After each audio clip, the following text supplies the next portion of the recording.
Cristo exaltando, venimos danzando, siempre celebrando un nuevo camino. Cristo nos ha dado, vive la mañana, vive la mañana, vive la mañana, vive la mañana, vive la mañana, vive la mañana, vive la mañana, vive la mañana. En este verano venimos cantando, a Dios alabando, a Cristo exaltando, venimos danzando, siempre celebrando un nuevo camino. Cristo nos ha dado, vive la mañana, vive la mañana, vive la mañana, vive la mañana, vive la mañana, vive la mañana, vive la mañana, vive la mañana. Puerto Rico a toda marcha, definitivamente.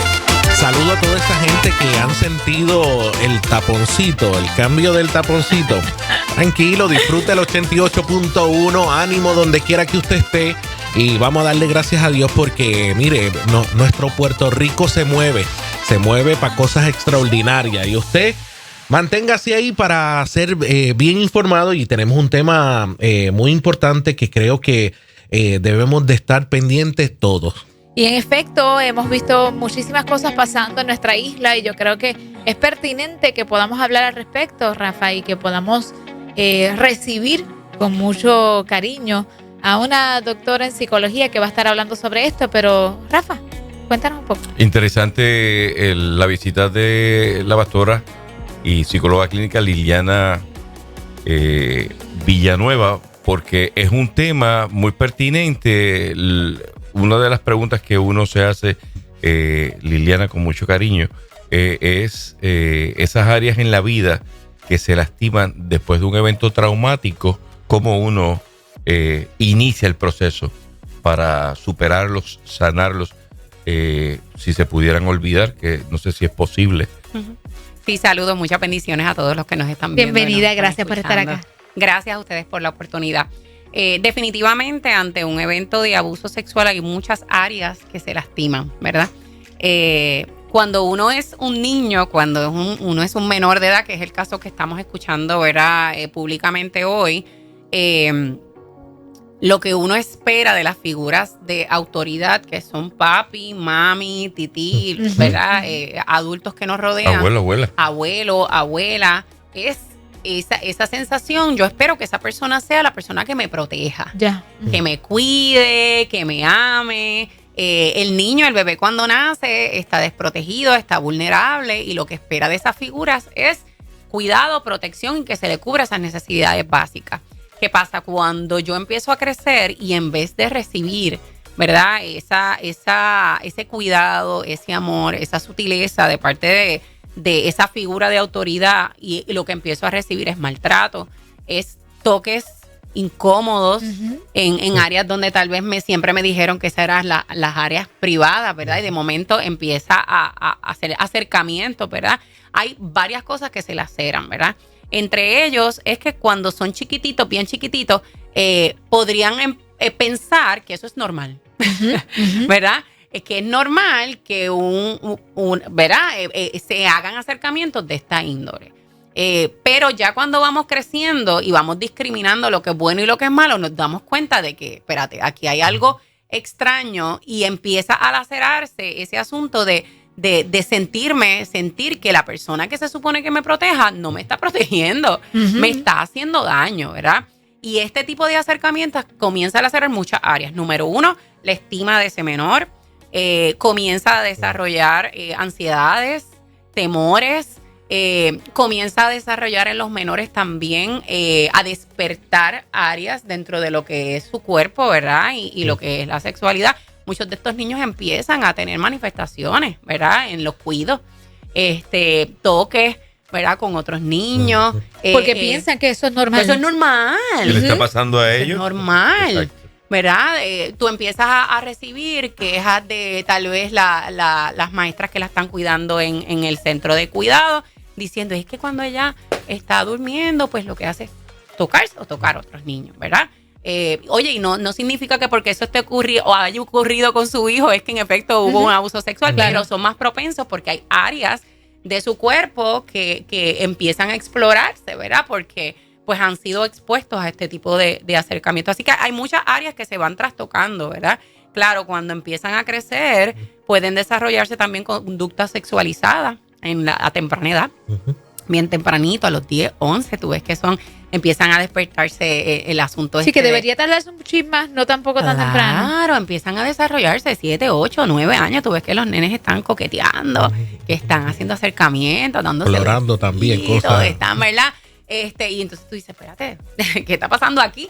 ¿Verdad? Y pueden ser por muchas razones, pero entre ellas, ¿verdad? Que también hayan una área o hayan tenido algunas experiencias de abuso. Fíjate y qué bueno que lo puntualiza, doctora Liliana, y quería preguntar, porque en esa área en la que te especializa la psicología clínica, muchos de los teóricos plantean esas facetas iniciales de la infancia, niñez, ese proceso de explorarse. Pero eso se puede distinguir, lo que puede ser una exploración natural a una exploración curiosa estimulada por un adulto. Claro. Hay forma de distinguir esa conducta. Y lo que dice la literatura es que más o menos hasta los 5 años es típico que haya algún tipo de exploración, porque se están conociendo su cuerpo, ¿verdad? Empiezan a tocar, que pues yo me toco aquí, me da cosquillita, ¿verdad? Empiezan a explorar. Y eso es típico hasta cierta edad. Después de cierta edad, y cuando tú empiezas a ver otro tipo de manifestaciones, ¿verdad? Por ejemplo, un niño abusado sexualmente, no pasa en todos los casos, pero la gran mayoría de los niños abusados sexualmente comienzan a tener lo que se llama enuresis o encopresis, que empiezan a hacerse pipí encima, ¿verdad? Sus necesidades básicas encima. Cosa que ya lo habían dominado, ya habían tenido control de sus esfínteres y de momento empiezan a tener accidentes, ¿verdad? Y entonces esos son pequeñas banderitas que te pueden dejar saber, ¿verdad? Cambios de su conducta. Tú empiezas a ver un niño que de momento que era bien sociable, retraído, un niño que era bien amoroso, de momento está bien irritado, se molesta de nada. Oye, y hay cambios que son típicos de la preadolescencia, adolescencia, ¿verdad? Que a veces se ponen un poquito más intensos. Pero hay cosas que no tienen nada que ver con las etapas, ¿verdad? De la edad, sino que son provocados por eventos. Cuando ya no son tan chiquitos y son ya entre las edades de 10 a 15, que vimos los otros días hasta estadísticas, ¿verdad? De muchos dentro de esa edad teniendo ya relaciones sexuales. ¿Cómo? Empezando por los padres, también por los maestros, ¿cómo se puede detectar en esas edades y separar una cosa de la otra entre lo que es esa actividad sexual como consentido, que no debe de ser así, no es legal, versus un abuso? Claro. Yo creo que en este tiempo, qué bueno que lo planteas, porque en este tiempo es un reto, porque nuestros muchachos están siendo bombardeados por todos lados. Correcto, por todos lados. Lo vemos en la música, como la sexualización es bien, ¿verdad? Está ahí. Todo. En blanco y negro y a colorcito y en high definition, ¿verdad? Por todos lados. Vemos como la pornografía es cada vez más accesible, está a la mano de nuestros muchachos, literal, en el teléfono, ¿verdad? Y claro, eso hace que nuestros muchachos estén presentando a mayor temprana edad, ¿verdad? Conductas sexualizadas. Y eso pudiese poner en duda, espérate, ¿será que en efecto hay un abuso? O si en efecto es que pues estos muchachos están sobreexpuestos. Que eso es lo primero que se piensa, están sobreexpuestos. Sí, pero no necesariamente, ¿verdad? Hay que ir mirando otros elementos, ¿verdad? Yo creo que los cambios abruptos es uno de los elementos que son las banderitas más notables, ¿verdad?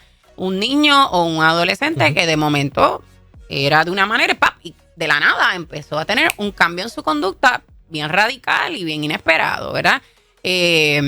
También, obviamente, hay manifestaciones en los acercamientos que tienen con otros niños, ¿verdad? Nosotros hace poquito estuvimos en un viaje misionero en Honduras y tuvimos la oportunidad de ir a un orfanato de niñas retiradas de sus hogares por trata humana, ¿verdad? Y claro, experiencias como padres vendiendo a sus hijas, niñas abusadas física, sexualmente. Y algo que tú ves en esta bien característico en la gran mayoría de ellas es que a ellas se les hace difícil acercarse, ¿verdad? Que esa confianza, ¿verdad? Veían un varón, tú veías que con las nenas, las muchachas se acercaban con facilidad, pero cuando venía un hombre se alejaban, ¿verdad?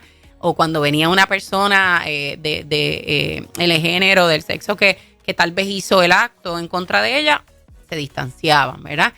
Así que uno empieza a ver ciertas manifestaciones, desconfianza, empiezan a desarreglarse, ¿verdad? En muchas ocasiones. Es lo extremo, ¿verdad? O se arreglan de más, porque entonces empiezan las conductas sexualizadas, ¿verdad? Okay. Y las coqueterías, ¿verdad? Sí, porque depende también de la edad y el estímulo que hayan tenido también. Y del acercamiento que haya tenido la persona, ¿verdad? Porque hay acercamientos de abuso sexual que son agresivos, pero hay acercamientos de abuso sexual que son sutiles, ¿verdad? Me imagino complicaciones con los estudios. Cambios en las notas. Oye, pero han habido casos también que no se han visto cambios ¿verdad? En muchas áreas, ¿verdad? Y que pudiésemos decir que es un poquito está más bastante escondido, complicado, ¿verdad? Poderlo identificar, pero siempre hay una banderita que se asoma, ¿verdad? Y que nos deja saber que hay algo. Vamos a brincar entonces a la etapa de la sanidad. ¿Cómo se puede trabajar tanto con ellos y la gente que rodea, que eso debe de ser horrible, mortal, horrible, ¿verdad? Porque influye dependiendo de quién sea el que haya cometido el acto, que es algo que quería preguntarte en esta dirección. Muchas veces no lo creen. El sentido de culpa que pueda manifestar el quien fue abusado, que típicamente habré sido yo quien provocó. Quería preguntarte, pastora Liliana, como psicóloga clínica, ¿hay una diferencia si quien abusa es un familiar o es un extraño? No, definitivamente. Se manifiesta un comportamiento distinto. El comportamiento básicamente es similar. Lo que pasa es que la herida es más profunda cuando se trata de alguien que se supone que me cuidara. Que me cuidara, que me amara, que me protegiera, y no lo hizo, ¿verdad? Sí, cuando es como es papi, romper es mami, sí, es horrible. La laceración y la herida emocional es mucho más profunda. Ahora bien, una vez yo identifico que en efecto este menor, ¿verdad?, ha sido abusado sexualmente, lo primero que uno como familiar debe de hacer es creer, ¿verdad? Sí. Muchas veces dentro de, oye, porque no es fácil tú hasta aceptar que tu esposo o que tu esposa hizo lo que hizo, ¿verdad? Cuando tú confiaste en esa persona, cuando tú jamás y nunca te lo imaginaste, ¿verdad? Y tal vez la tendencia inicial de las personas es negar, imposible que él haya hecho eso, ¿verdad? Y entonces muchos padres o muchos familiares toman esa posición y entonces lo que hacen es lacerar aún más, ¿verdad?, el corazón de esa persona que sabrá Dios cuánto tiempo estuvo luchando para decírtelo y finalmente se convenció y se acerca donde ti a decirte, mira, mi papá me abusó sexualmente, y tú le dices, embuste. No seas tan embustera. Deja de estar mintiendo. No estés hablando así de tu papá, que lo van a meter preso por tu culpa, ¿verdad? Y empieza, ¿Qué tú hiciste? ¿Ves? Te he dicho que no te pongas esos pantalones cortos. Te he dicho que no salgas así. Exacto. ¿Verdad? Y empiezan a desarrollar esta sensación que tal vez probablemente ya esa niña o ese adolescente llegó ya con esa culpa aquí. Y entonces recibe ese tipo de feedback y se exacerba, ¿verdad? Una de las cosas, como bien mencionaba Rafa, con las cuales luchan la gran mayoría de estos muchachos que han sido expuestos al abuso sexual es a la culpa. ¿Por qué? Porque tal vez cuando eran pequeñitos eran más vulnerables, tal vez no entendían y pueden racionalizarlo por esa línea. Es que yo era chiquitito. Claro. ¿Verdad? Y yo, pues, no. Pero entonces ya yo crecí y ya yo sabía que eso era malo porque yo no hice nada. Ay, Dios. Porque yo no dije nada. Pues entonces empiezan lamentablemente a moverse de la posición de víctima, ¿verdad? Y verse como que yo lo consentí, como yo sabía que era malo y lo dejé, ¿verdad? Y sin contar quizás esa persona que abusa todo lo que le pudo haber dicho para ir. Claro, como el gaslighting, que empiezan a dar toda esa información para ya ir creando esa culpa y no tomar responsabilidad. Definitivamente, y hay algo, si tú nos estás escuchando en algún momento de tu vida, has recibido algún tipo de abuso sexual, es bien importante que tú entiendas que esto no fue tu culpa. Tú no fuiste la culpable, tú no fuiste el culpable de esto. El responsable de esto es la persona que llevó a cabo el acto en contra de tu voluntad. Tú, por más que tú digas, pero es que yo sabía que era malo y yo lo consentí, es que yo sabía y no tuve la valentía. Es que, la víctima fuiste tú, ¿verdad? Quien hizo el acto en contra de tu voluntad, ¿verdad? Sabiendo que tú eras vulnerable, que tú eras menor, que tenía más fuerza sobre ti, mayor poder, mayor autoridad, porque representaba una figura de autoridad que se supone que tú respetaras, ¿verdad? Era esa persona, no eras tú, así que cuídate, porque muchas de las cosas donde, ¿verdad? Emocionalmente nos mantenemos en esa herida o en esa depresión o esa ansiedad o en ese post-trauma, ¿verdad? Estrés postraumático luego de este evento, es por el elemento de la culpa. ¿Por qué lo permití cuando yo sabía que eso? Siempre me dijeron que si te tocaban, que te lo tenías que decir, porque yo no lo dije, porque yo no lo, ¿verdad? Cuando muchos de los que están alrededor utilizan mucho lo que es la manipulación. Lo van a meter preso. Si tú dices algo, te vas a quedar sin mamá, mamá se va a morir, ¿verdad? Sí. Son muchos elementos que utilizan. Y sin contar si hay amenazas en el proceso. Oye, y puede que no hayan amenazas, pero tú misma dentro de tu interior empiezas, ay Dios mío, si yo lo digo, mi mamá se va a morir. ¿Verdad? Hay muchos elementos externos que pueden estar deteniéndote y es bien importante que cuides lo que estás pensando, ¿verdad? Porque no es tu culpa. Doctora, una de las cosas que también se ve es el hecho de que muchas personas han pasado esto, quizás en su niñez o en su adolescencia, ahora están de adultos, nunca se trabajó o nunca se dijo.